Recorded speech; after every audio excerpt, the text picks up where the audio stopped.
Hi,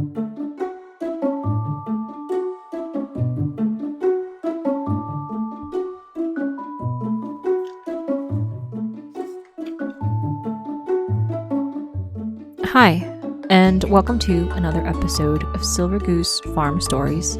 I'm your host, Mama Goose. Today I wanted to tell you the story about how we got another cow. To be more specific, we got a new milk cow. We still have Butters and Daisy and Dexter. Duke is currently being loaned out as a stud. So let's all wish him luck and no performance anxiety as he performs his duties. I guess I will start by backtracking a little bit. If you follow our Instagram, you would have already heard, but on our last podcast, the Homestead Headlines, I was giving an update on Cookie, who still wasn't standing, and we had gotten the results of her blood tests, and they had all come back negative for any obvious reasons as to why she couldn't get up. There were no mineral deficiencies. There was no cancer. There was, she was basically the picture of health, except for the fact that her legs wouldn't work. And then immediately after that podcast went up, we had Thanksgiving.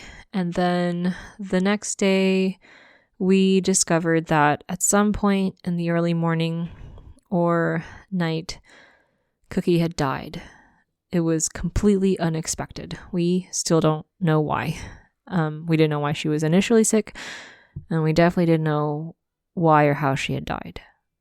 But my husband came out when he was doing the animal chores in the morning, and she was there. And of course, because she had died, her unborn calf died with her. It was so sad for all of us. A milk cow is such a central part of life on the farm, and Cookie was a special part of our homestead. We loved her very much, and my girls were devastated. They were kind of asking if we would ever get another cow, but it was sort of a question, not as in like, oh, let's get another one to replace her, but with the understanding that there was never going to be another Cookie like her. My husband and I tried our best to reassure them, and we did agree that at some point we would most likely get another dairy animal in the future, but perhaps this was our opportunity to search around for a very specific cow that would be the right fit for all of us, and take that extra time to make a careful selection. Initially, I think my husband and I anticipated that it would take a long time to find that particular cow. I mean, they're not really a dime a dozen posted on, whatever marketplace websites you can find online. You could go to a stockyard, and even Facebook is a good resource, to be honest, and Craigslist, and find cows for sale. But they don't have a lot of information. They don't usually come with a lot of pedigree or breeding or any idea of what kind of milk composition they have. And so it's, it's like buying anything sight unseen. You're just kind of trusting the seller. And so we were going to do our due diligence and be careful in our selection. We would just kind of leisurely search through Craigslist and Googled different dairy farms. Unfortunately, there aren't that many in California, and it's more common to find like cows for small farms or homesteads, further east. So I joined a bunch of social media kind of milk cow market type forums just to see what was available. I'll give a detailed explanation on what we were ultimately looking for in a new cow for the farm. It wasn't going to be a cookie cutter replacement of Cookie. We were definitely going to be more specific, more critical, and take a closer look at what was going to be right for our family. But I think that would be more appropriate on a written blog form, so that'll be coming up pretty soon. Today I'm just going to be talking about what the experience was like getting our cow onto the farm. So we initially found an ad for a milk cow that we thought would be ideal on Craigslist of all places, surprisingly. And so we spent a few days going back and forth with the seller, like asking questions about any information that was lacking in the ad. And ultimately we decided that this was going to be an investment for our farm and we needed to go see this cow. We couldn't purchase her sight unseen. My husband immediately vetoed the idea of me driving midweek to go see this cow because it was a long ways away. And so he decided that while I was teaching my classes at co-op, he would go and do it and, kind of call me mid-visit or send me pictures or something, and we'd just kind of decide what we were going to do at that point. I came back from classes, though, and discovered he was still home, which was a little bit concerning because of the long drive and because of the lack of daylight we have in the winter here. And but because I was home, he had hooked up the trailer, and that gave me time to just hop in the car with our littlest one. The big girls were going to stay with Grammy after co-op, and so we just hit the road, all of us together. We were making good time. The sky was so blue, and we were passing by all the cities at a great pace. But you could see kind of the minutes tick by on the GPS, and we knew that we were just going to make it at the pace we were setting, like at dusk or maybe even a little bit later. And then midway through that first leg, we got pulled over by CHP. And he was very nice and gave us a warning, but told us that, because we're towing a trailer, like we, obviously have to keep at a certain speed limit. And so whatever margin of time that we had accumulated was quickly gone as we drove the speed limit and stayed in our lane and just watched the sunlight disappear. We drove past so many cities and through several counties and into the foothills, and we're kind of swallowed up by those giant evergreen trees, and we're seeing patches of snow as we drove further and further north, and we still had yet to get to our destination when the sun kind of disappeared behind the horizon. And, the one stipulation this guy had made when we were asking to come visit was that please don't come after dark.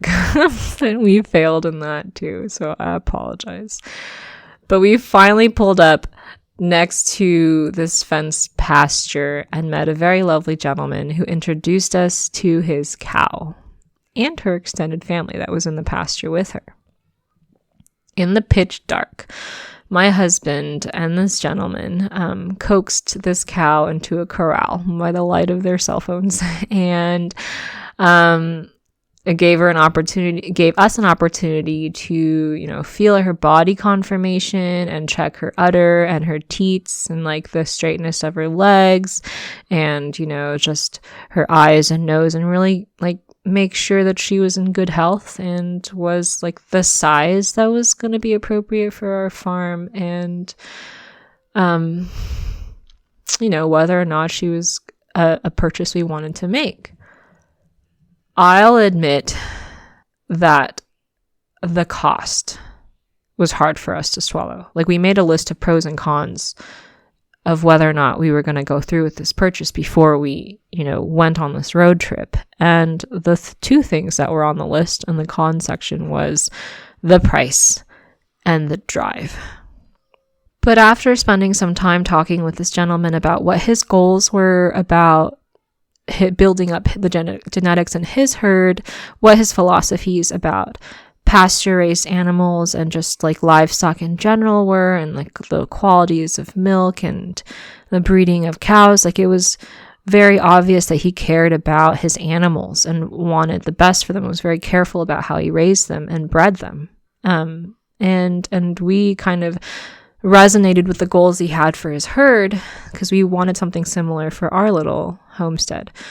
And you know, the cost was still an issue. I read in Joel Salatin's book, Polyface Micro, where he advises like not to spend a lot of money when you're getting your animals, especially on like exotic breeds, because there's usually a reason why there's a certain type of breed that doesn't exist in the area where you live. Like, they're either not appropriate for the climate or the forage available, or there's some physical weakness that makes them difficult for the area. And there's so much time and investment and energy put into livestock of any size, and it can be very considerable. And then if that animal fails, that project fails, the animal doesn't survive or needs to be culled, like, that's a huge blow to any size farm. The opposite can be said about acquiring good genetics for an animal on your farm, especially for breeding animals. And so we were kind of towing that line, like, is this a good investment in genetics? Are we getting kind of like an overpriced exotic animal, or is it somewhere in between? And ultimately we decided, despite our initial qualms, that she was an excellent cow, and we were that we would be it would be a good addition to our farm and our bovine herd. The gentleman told us that they called her Lovelle. She was named after the road that ran past the pasture where she was born and bred back and lived her whole life until he came and moved her. So, and she really is a lovely cow. We shook hands, we got her in the trailer, we loaded up the toddler back into her car seat, and she was a trooper the whole trip. I was super proud of her. And my little girl got lots of love and attention every time we made a pit stop, and she was very happy to experience this whole thing with us. But the drive back was much longer than the drive up. We were going slower and avoiding the bumps on the road as best as we could for the comfort of the cargo that we were towing behind us. We had put a bunch of like hay bedding into the trailer so that she could lay down and rest on this 5+ hour drive back home. But every time a car would shine their headlights through the back of the trailer, when they would pass us, you'd kind of see the silhouette of her ears perked up and her snout kind of like sniffing the air, which was very curious, or maybe very concerned about the change of scenery that was happening around her. But after what seemed like an eternity, we finally arrived home. And well past midnight, we backed the trailer up to the cow pasture. The Dexters and Butters were already hollering and saying hello to whatever was lowing back at them at the back of the trailer. And she got out after a little bit of coaxing and then went to explore while we parked the car and then just collapsed into bed. So we have a new cow. The girls call her Miss Apple Lovelle. They decided to keep her name, but they always wanted to name a cow Apple, so that's both. I'll add some details about her genetics and our plans for milking and those sort of things in the blog post, but that's basically the story of how we got her.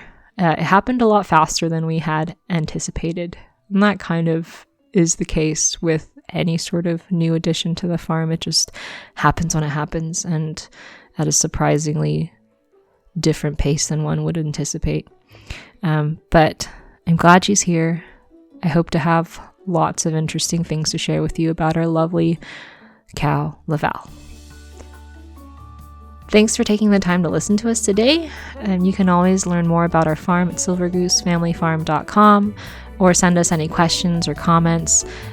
through our Instagram, same handle, Silver Goose Family Farm, or through our email, silvergoosefamily@gmail.com. We love to hear from you at any time. Thank you so much, and I hope to talk to you soon. Bye.